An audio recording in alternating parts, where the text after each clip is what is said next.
All right, let's get it. So today we're gonna hit biceps because at the end of the day, who doesn't want bigger biceps? So let's not waste any time. Let's get after it.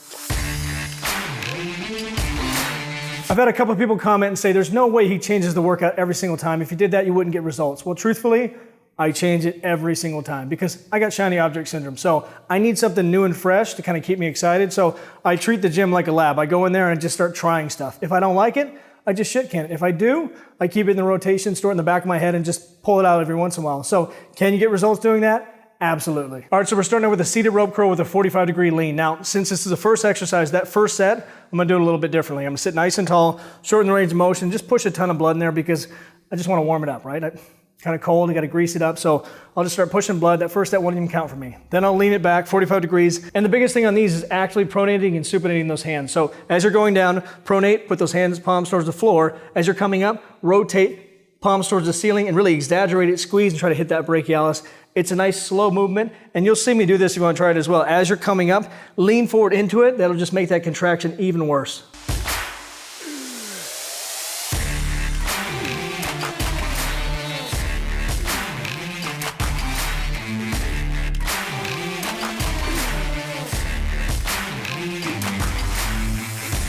Since everybody has a good side, we're gonna do some unilateral work to make sure that one side's not developing quicker than the other. And we're gonna take two movements and fuse them into one. The first one's gonna be a regular hammer curl, but on this one, make sure you really flex that wrist as you come up, flex down as you go away. That's just gonna engage that brachialis even more. And then right into a supinated drag curl coming straight up and right in that straight line of your body all the way up and down. One of the biggest benefits of doing it unilaterally is you can take a bench like this and kind of tweak it and make the form perfect, because normally the path you have to come up on, you gotta work around your legs, right? So you'd have to tuck your legs in really close. Still, they're just in the way. So you can take your offhand, grab it, lean to the side, and go straight up and down and really hit that perfect path for your bicep.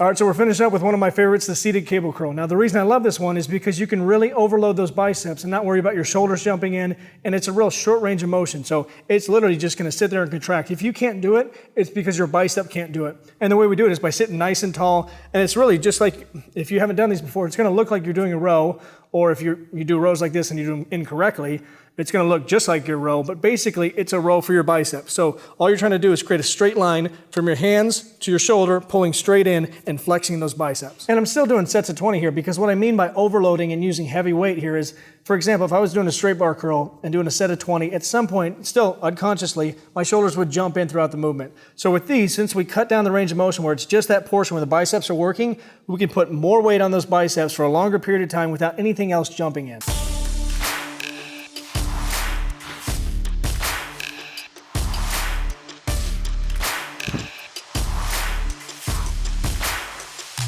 So as always, like, subscribe, hit the notification bell, leave a comment the video you want me to do next, and get after it, get growing.